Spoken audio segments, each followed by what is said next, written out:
They called it revolutionary. They called it too late, and some historians still call it the aircraft that almost changed history.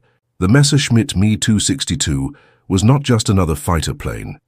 According to aviation historian Dr. R.V. Jones, it represented a technological leap so vast that it belonged to a different era than the war it fought in. Luftwaffe test pilot Hannah Reich described its first jet-powered flight as leaving the world of propellers behind forever. Even Allied intelligence officers admitted shock when they first encountered it in the skies over Europe. But here's the question few documentaries fully answer. What happened to the Me 262 after the war ended? Where did they all go? Why did a machine so advanced seemingly vanish from the world stage? My name is Knightley. I study war history not because I admire destruction, but because I believe the machines of war tell us uncomfortable truths about humanity, innovation, desperation, and power. I walk through museums, airfields, ruins and archives, searching for what history leaves behind. Tonight we are not discussing how the Me 262 fought. We are discussing what happened after the guns went silent. Because weapons don't simply disappear. They are destroyed, stolen, studied, hidden, or remembered. And the Me 262's post-war story is darker, stranger, and more influential than most people realize. So stay with me. This is the story of what happened to the world's first jet fighter after World War II ended. The rise and legacy of Me 262, the first jet fighter used in combat, the birth of a legend. Before we can understand what happened to the Me 262 after World War II, we must understand why it mattered in the first place. Weapons do not haunt history unless they represent a rupture, something that arrived too early, too late, or too powerful for its time. The Me 262 was all three. The idea behind the Me 262 emerged from a simple, brutal realization inside Germany's aviation circles in the late 1930s. Propeller-driven aircraft were approaching their physical limits. Speed increases were marginal. Engines were overheating. Airframes were stretched to their breaking point. If air superiority was to be preserved, something fundamentally new was required. That something was the turbojet. German engineers had been experimenting with jet propulsion since the early 1930s. By 1938, Messerschmitt received authorization to begin work on what would become the Me 262. The aircraft's original purpose was clear and narrow, a high-speed interceptor capable of destroying enemy bombers before they could reach German cities. This was not a prestige project. It was a survival weapon. From the beginning, the Me 262 was conceived around speed.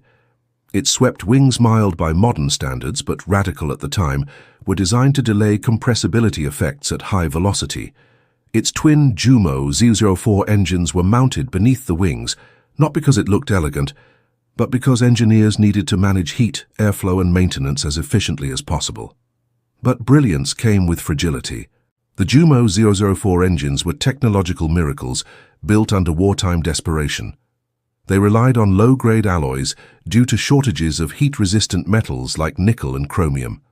As a result, engine lifespan averaged 10 to 25 flight hours.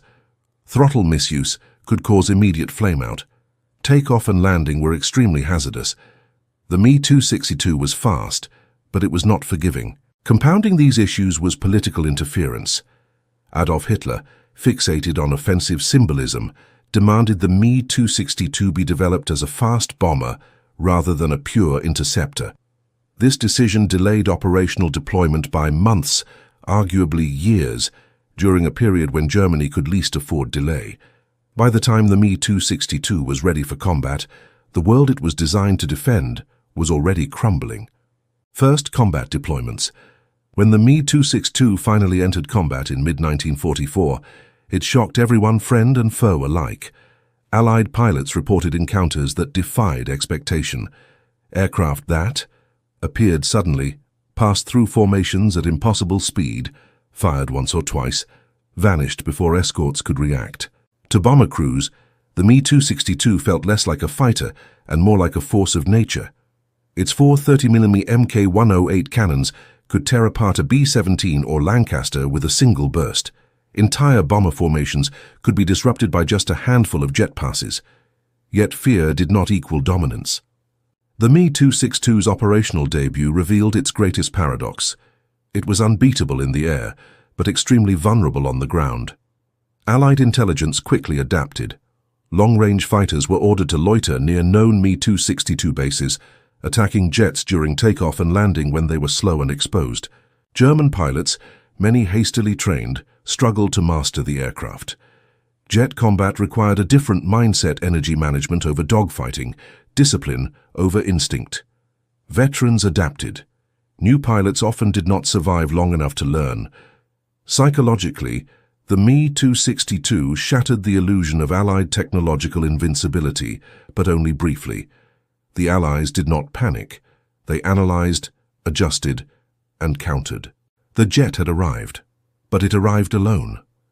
Peak influence. Despite its limited numbers, roughly 1,400 units produced, with only a fraction ever operational, the Me 262 became iconic almost instantly. Why? Because it represented the future. The Me 262 was the first aircraft to prove in combat that jet propulsion rendered piston engine fighters obsolete. It wasn't a prototype, it wasn't experimental, it killed enemy aircraft under real combat conditions. Its peak influence was not measured by victories or kill counts, but by what it forced others to accept. Speed was now decisive. Altitude alone no longer guaranteed safety. Traditional dogfighting doctrine was dying strategically. The Me 262 was deployed too late and too sparsely to alter the war's outcome. Fuel shortages limited sorties. Bombed factories slowed production. Spare parts were rare. Runways were cratered daily. But conceptually, it changed everything. Allied engineers, intelligence officers, and commanders understood immediately what they were seeing. British Air Marshal Hugh Dowding later acknowledged that the Me 262 validated years of jet research that had previously seemed speculative. It became feared not because of what it did, but because of what it suggested. A world where aircraft moved faster than human reaction time. A world where air defense lagged behind propulsion. A world rushing towards supersonic flight. Collapse of the old world. As 1945 approached, the strategic meaning of the Me 262 shifted dramatically. Germany no longer needed innovation. It needed time, and the jet could not provide it. Fuel shortages grounded aircraft. Pilots were reassigned or killed. Production facilities were overrun or destroyed. Completed Me 262s sat unused, hidden in forests, tunnels, and improvised airstrips. Some units were abandoned without ever firing a shot. Others were sabotaged by their own crews to prevent capture. Engines were removed, airframes burned, documentation shredded. The jet that symbolized the future was now a relic of a dying regime. By April 1945, Me 262 operations were sporadic and desperate. The aircraft that once terrified bomber crews now struggled to even take off. The war was no longer about winning, it was about survival, escape, or surrender. And then abruptly it ended. The Third Reich collapsed. The Luftwaffe ceased to exist. The skies went silent. But the story of the Me 262 did not end with the war. It was only at this moment, when the battlefield emptied, when hangars were unlocked, when Allied troops walked into abandoned bases, that the real fate of the world's first jet fighter began. And that is where our story truly continues. The war ends. The fate of Me 262. The first jet fighter used in combat begins chaos of surrender and seizure. The end of World War II did not arrive with order. It arrived with collapse. When Germany surrendered in May 1945, there was no master inventory of weapons, no centralized authority deciding what would happen next. The Reich had fractured into disconnected pockets of soldiers, engineers, factories, and airfields, each frozen in whatever state the war left them. And scattered across this broken landscape were the remains of the Me 262. Some sat intact on concrete runways, engines removed, fuel tanks dry. Others were hidden inside forests beneath camouflage nets, or sealed inside underground facilities carved into mountains. Entire production lines were discovered half-assembled, frozen in time as if the workers had simply vanished. Allied forces encountered Me 262s in southern Germany, Bavaria, Austria, Czechoslovakia. Improvised airfields near Prague. Underground complexes like Lechfeld, Oberammergau and Waldwerke. To frontline soldiers, these aircraft looked alien, long, sleek, unfamiliar. Jet engines instead of propellers. For many Allied pilots, it was the first time they had ever seen a jet fighter up close. Some Me-262s were captured intact, others were burned by retreating German units. Many were simply abandoned, left where fuel, pilots or orders ran out. There was no single moment when the Me-262 changed hands. Its surrender happened piecemeal, aircraft by aircraft, base by base, as Allied troops advanced. And once captured, a new question emerged, one far more dangerous than combat: the power vacuum. With the war over, the Allies faced a dilemma they had never encountered on such a scale. What do you do with enemy technology that is years ahead of your own? Officially, the answer was simple. Most captured aircraft were to be logged, stripped of usable materials, scrapped. Europe was starving, cities were rubble, steel, aluminum, copper and rubber were desperately needed for reconstruction. From a purely logistical standpoint, melting down the Me-262 made sense, but unofficially the Me-262 was never just scrap. Behind the scenes, Allied nations, especially the United States, the Soviet Union and the United Kingdom, were racing against each other. The wartime alliance was already cracking. Trust evaporated quickly. Intelligence units worked under secrecy, often competing with supposed allies. Each Me-262 represented jet engine solutions, high-speed aerodynamics data, manufacturing shortcuts under scarcity, combat lessons learned the hard way. To discard such a machine without study would have been strategic suicide. As a result, the fate of the Me-262 split in two. Publicly, mass scrapping. Privately, systematic collection. This dual reality defined the aircraft's post-war destiny. The technology race begins. Within weeks of Germany's surrender, specialized Allied teams began sweeping airfields and factories with surgical precision. The Americans arrived with Operation Lustier, coordinated effort to seize advanced German aviation technology and personnel. Crates were packed not with weapons but with blueprints, turbine blades, engine housings, and wind tunnel data. Entire Me-262s were disassembled, shipped across the Atlantic, and reassembled in secret test facilities. British intelligence followed closely, bringing their own engineers and test pilots. The Soviets, operating from the east, were no less aggressive. In many areas, whoever arrived first claimed everything, leaving nothing behind but empty hangars. What mattered was not quantity, but knowledge. Engineers studied compressor blade geometry, fuel delivery systems, heat management techniques, wing loading at transonic speeds. The Me-262 exposed problems that Allied jet programs were already encountering, and in some cases solved them in ways no one expected. This was no longer about Germany. It was about the future balance of power. Former enemies became raw material, underground programs and silent transfers. Not all captured Me-262s went to air shows or museums. Many vanished quietly. Some were transported under cover of night. Others were dismantled in place, their components divided among multiple facilities to prevent reconstruction by rival powers. Engineers were interrogated, recruited, or coerced into continuing their work for new flags. Test flights were conducted at remote airfields, without markings, without press, without records that would ever be made public. Failures were common. Jets crashed, engines exploded, data was classified. Official histories remained silent. In the emerging Cold War climate, secrecy became doctrine. The Me-262 was no longer a German weapon. It was a contested artifact, its identity erased, its lessons absorbed. What had once been a weapon? By late 1946, the Me-262 had effectively disappeared from public view. There were no parades, no victory laps, no official acknowledgements of how deeply it influenced post-war aviation. Instead, it was absorbed into early American jet fighter development, Soviet aviation doctrine, British experimental programs piece by piece, idea by idea.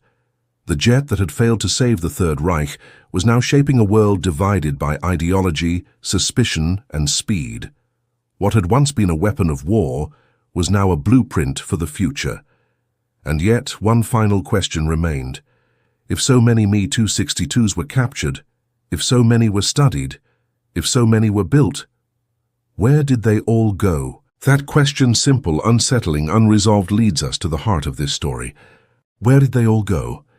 When people ask what happened to the Me-262, they usually expect a simple answer: scrapped, destroyed, put in museums. The truth is more fragmented and far more revealing. There was no single fate for the world's first jet fighter. The Me-262 did not disappear. It fractured.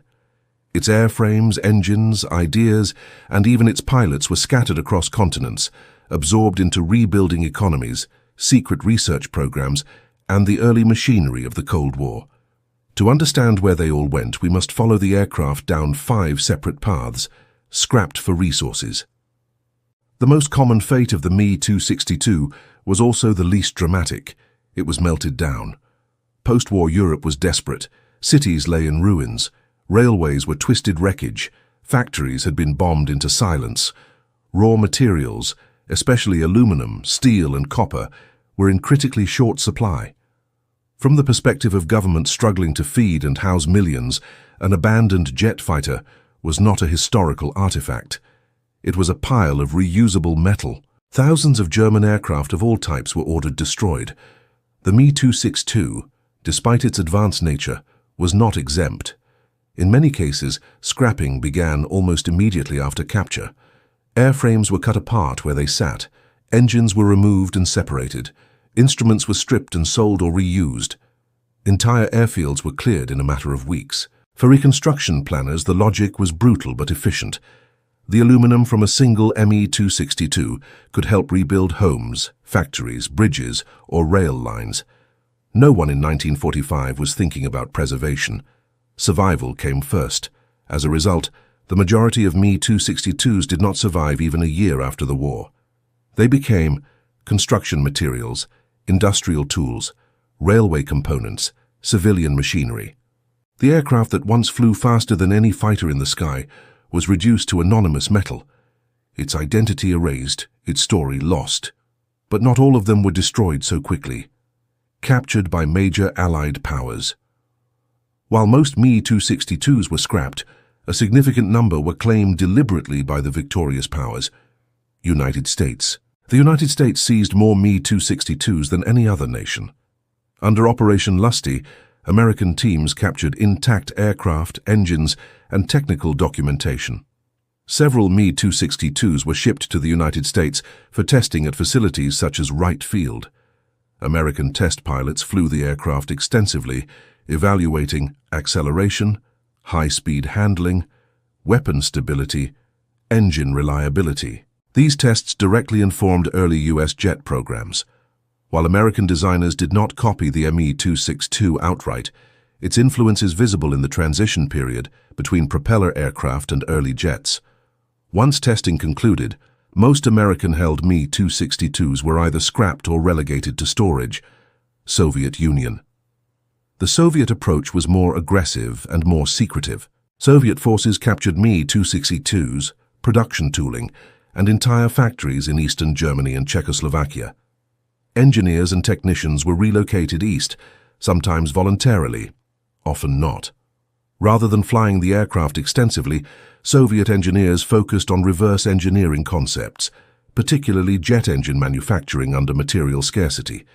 These lessons fed directly into early Soviet jet fighters, which prioritized simplicity and mass production. The Me-262's influence in the Soviet Union was indirect but profound.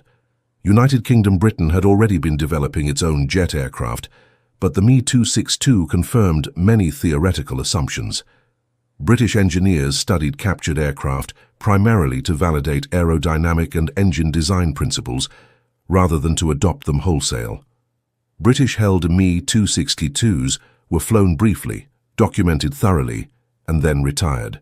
France and others.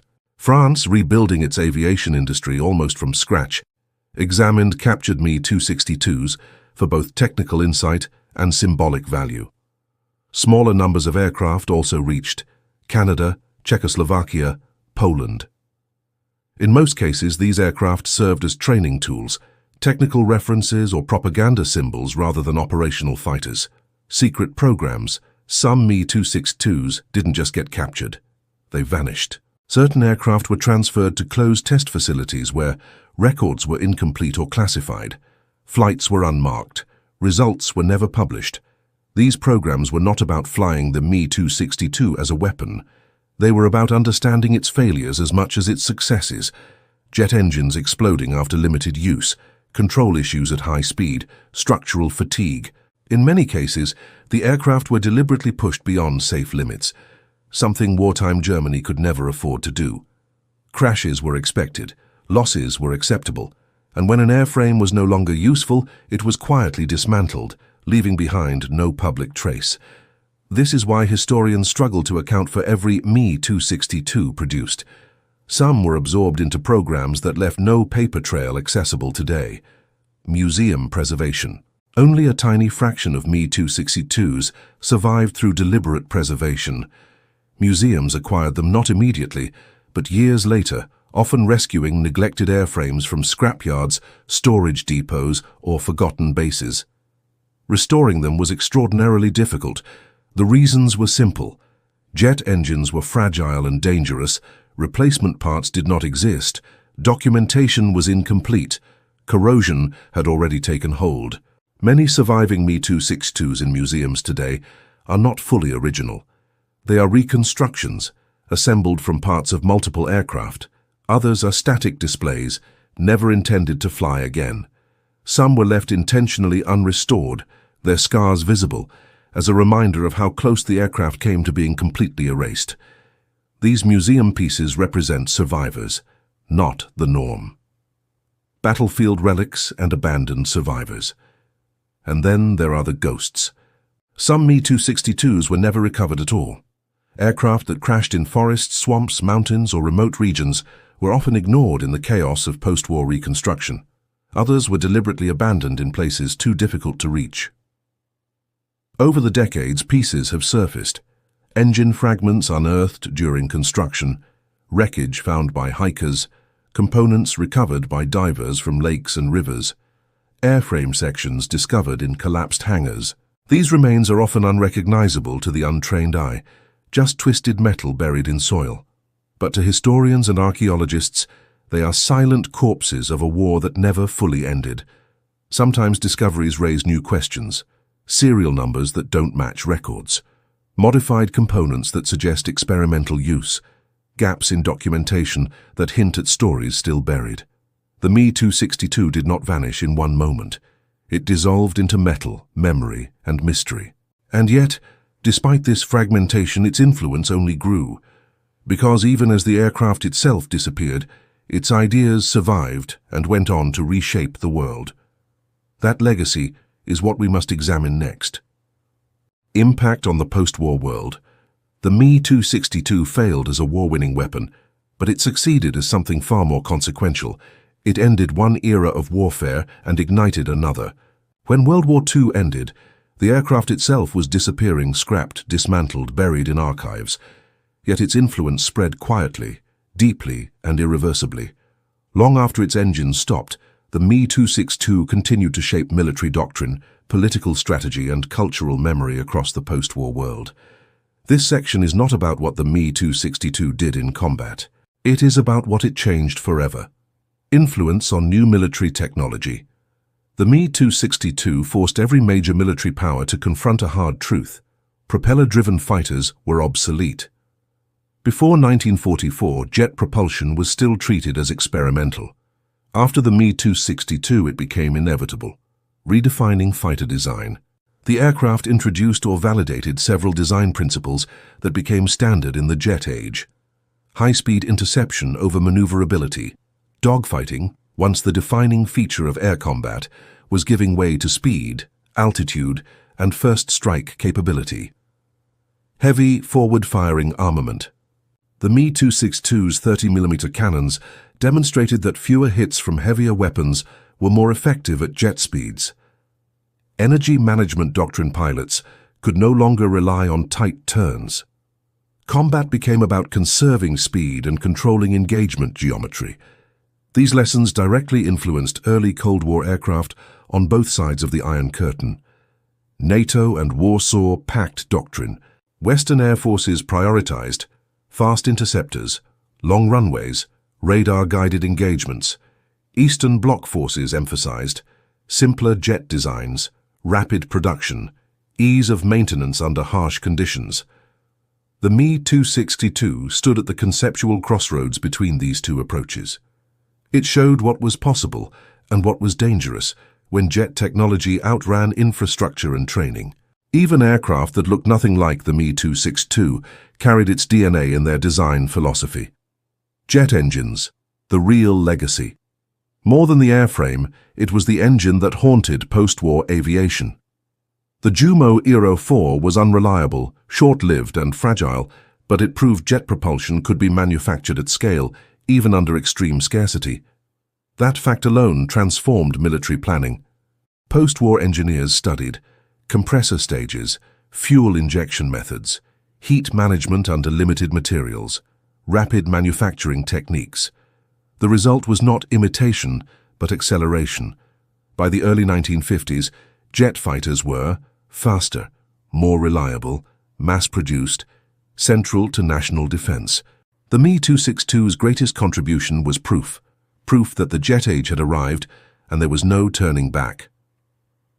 Psychological impact on militaries. The Me-262 left a psychological scar on everyone who encountered it. For Allied pilots, veterans remembered it as uncatchable, unfamiliar, unfair. It challenged assumptions about air superiority and reminded pilots that technological surprise could negate experience overnight. For German veterans, for former Luftwaffe personnel, the Me-262 became a symbol of missed opportunity, a weapon that arrived too late, misused by leadership and squandered by circumstance. This narrative persisted for decades, often romanticized, sometimes exaggerated, but always emotionally powerful. For post-war militaries, commanders learned a critical lesson. Technological advantage means nothing without logistics, training, and doctrine. This realization shaped Cold War planning, emphasizing systems over single, miracle weapons. Cultural and historical impact. Beyond military circles, the Me-262 entered public imagination, symbol of the lost future. In books, documentaries, and later films, the Me-262 became emblematic of a future that almost was a technological leap trapped inside a doomed ideology. It appeared in aviation histories, alternate history fiction, documentaries about wonder weapons, flight simulations, and war games. Its sleek silhouette contrasted sharply with the moral weight of the regime that created it. Museums and memory. Where preserved, the Me-262 forces visitors to confront uncomfortable truths. Innovation can serve destructive ends. Technological brilliance does not equal moral progress. Advancement without restraint can accelerate catastrophe. It stands as a reminder that history's most advanced machines are often born from desperation, not vision. Political effects and propaganda. In the early Cold War, the Me-262 became a silent political tool. Victorious nations used it to demonstrate technological dominance, justify massive investment in jet programs, frame themselves as inheritors of progress. Defeated Germany, divided and demilitarized, had no control over how its creation was remembered or used. The aircraft that once bore Nazi insignia now flew under foreign flags or sat under foreign museum lights, stripped of its original identity. It became a political orphan, claimed by all and owned by none. The lingering presence. Even today, the Me-262's influence can be felt. Every modern fighter jet, every supersonic interceptor, every stealth aircraft exists in a lineage that traces back to the moment a jet fighter first entered combat over Europe. The Me-262 did not win a war. It changed how wars would be fought. And that change came at a cost measured not in victories, but in acceleration of technology, of fear, of escalation. The war had ended, but the presence of the Me-262 lingered, shaping minds long after its engines stopped, and now Only a handful remain, scattered, preserved, forgotten, or still missing. That brings us to the final survivors and the mysteries that surround them. The final survivors. By the late 1940s, the Me-262 was already disappearing from the physical world. Scrapping programs had erased most airframes. Test programs had consumed others. What remained was a tiny, fragile population of survivors' aircraft, spared not by design but by circumstance. These are not just machines, they are witnesses. Each surviving Me-262 tells a different story of survival, neglect, reconstruction, and memory. Catalogue of remaining units today: fewer than 24 Me-262 airframes, complete or partial, are known to exist worldwide. No two are identical in condition or history. Museum survivors. The majority reside in museums, frozen in time behind barriers and glass. These aircraft are found primarily in Germany, the United States, the United Kingdom, France, Australia. Some are displayed with original markings. Others wear neutral paint schemes, deliberately stripped of ideological symbolism. Museums face a difficult balance, preserving historical accuracy without glorifying the regime that built the aircraft. Most museum Me-262s are static displays. Their engines are inert, their fuel systems disconnected, their airframes reinforced internally to prevent collapse under their own weight. These aircraft are no longer weapons. They are documents made of metal, restored and reconstructed aircraft. A handful of Me-262s have undergone extensive restoration. In several cases, surviving examples are composites, built from parts of multiple aircraft recovered from different locations. Restoration teams faced enormous challenges. Original jet engines were unsafe to operate. Replacement materials differed from wartime alloys. Blueprints were incomplete or contradictory. Some restorations used modern jet engines hidden within original nacelles, allowing the aircraft to taxi or fly while preserving external authenticity. These aircraft walk a fine line between history and reinterpretation. Private collections. A very small number of Me-262 components, or in rare cases partial airframes, exist in private collections. These are typically engine sections, landing gear, cockpit assemblies, wing panels. Full private ownership of an intact Me-262 is extraordinarily rare due to cost, regulation, and ethical concerns. The value of survivors. Today, the surviving Me-262s possess value on multiple levels, none of them simple. Historical value. As the first jet fighter used in combat, the Me-262 marks a turning point, as significant as the first tank or the first aircraft carrier. It represents the moment when speed overtook maneuverability as the defining factor in air combat. For historians and engineers, surviving airframes are primary sources. They reveal wartime manufacturing shortcuts. They expose stress points invisible in drawings. They preserve design decisions shaped by desperation. Every rivet tells a story. Financial value. While rarely sold openly, Me-262 components command extraordinary prices at auction. Complete aircraft, were they ever to change hands legally, would likely be valued in the tens of millions of dollars. But monetary value is secondary. Many institutions refuse to sell, believing the aircraft belongs to collective memory, not private wealth. Research and educational value. Modern aerospace engineers continue to study the Me-262, not to replicate it, but to understand the birth pains of jet aviation. Failures matter as much as successes. The aircraft teaches what happens when technology outruns logistics, how material scarcity shapes design, why testing cannot be rushed. These lessons remain relevant. The mystery of the missing units. Despite decades of research, not every Me-262 has been accounted for. Records were destroyed, serial numbers disappeared. Some aircraft were dismantled without documentation, others were lost during transport or testing. And then there are the rumors. Stories persist of crated airframes shipped east and never recorded, aircraft buried intentionally to avoid capture, experimental variants tested briefly and then erased, wrecks lying undiscovered in forests, lakes, or mountains. Occasionally fragments surface an engine, part unearthed during construction, a fuselage section found in a collapsed hangar, a serial plate discovered in an archive. Each find raises more questions than answers. Were these standard aircraft? Were they modified? Who last flew them and why? The Me 262's story is incomplete by nature. It resists closure. Why survival matters. The final survivors of the Me 262 matter not because they are rare, but because they force confrontation. They confront us with the speed of technological change, the moral ambiguity of innovation, the consequences of placing progress in the service of destruction. Standing beneath a preserved Me 262, one does not feel triumph. One feels unease. This was the future born in a moment when the world was tearing itself apart. And now these survivors stand as quiet sentinels, reminding us that even the most advanced machines can be reduced to silence, memory, and rust. Only one chapter remains. To understand what the Me 262 ultimately means beyond metal, beyond engines, beyond war, we must bring all threads together. Conclusion. War machines are built to destroy. But history is not defined only by destruction. It is defined by what remains afterward. The Me 262 did not win World War II. It did not save the Third Reich.